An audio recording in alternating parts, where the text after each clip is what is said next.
2575 or something like that. I can't remember the numbers, to be honest. But that's a proper good amplifier as well. That's running 4 6x9s in my partial shelf. So, yeah, I run a lot of power, and it's all in a little Vauxhall Corsa.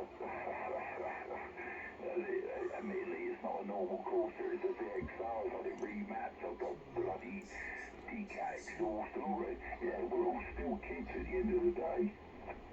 Well, mate, yeah, go through today. We're just be careful, mate, on a wet day when you've got a bit of rain on. You wind them subs up, you'll blow your back window out.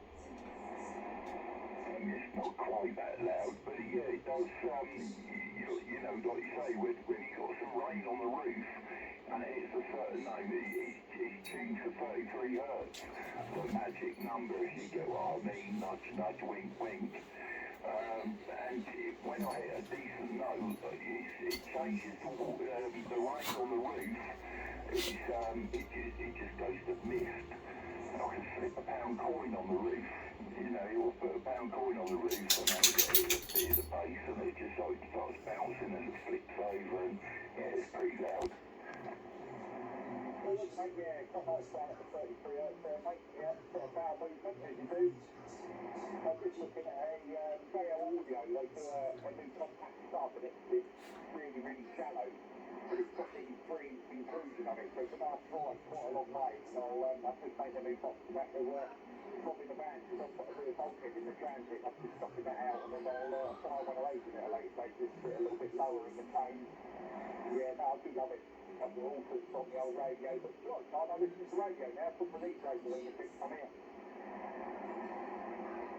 Yeah, I do as well. DAB, Wave 105, DAB.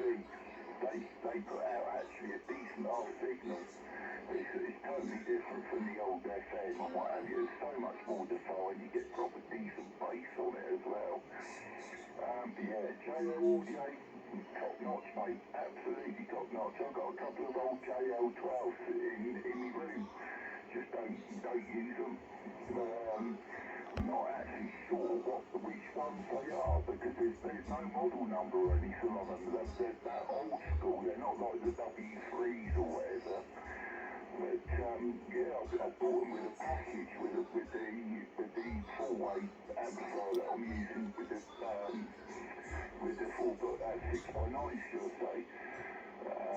But yeah, it was a bit of a cock up, to be honest, because the guy advertised them as being 12 at 10-inch, which is perfect because I've got a 4-forward band pass box that I've got a couple of 10-inch Kenwoods in there, and that drops really, really well, but it just didn't have the power that I wanted. So when this package come up, I thought, oh yeah, a couple of 10-inch JLs and a decent bloody Phoenix Gold to run it. I thought, yeah, I'm in there. And when it turned up, they're bloody 12-inch, so they wouldn't fit in the band pass. But yeah, they're still very good subs, and they're just sat there doing nothing. There's a bit of a waste, really. I'm half and half whether I do a backseat delete and a full-on build, you know, and just fill the back of the car up.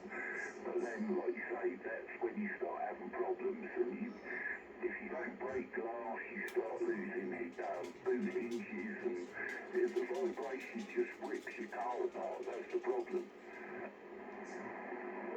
Yeah, you'll start me going down having lithium packs in the back to help with the old motor drop.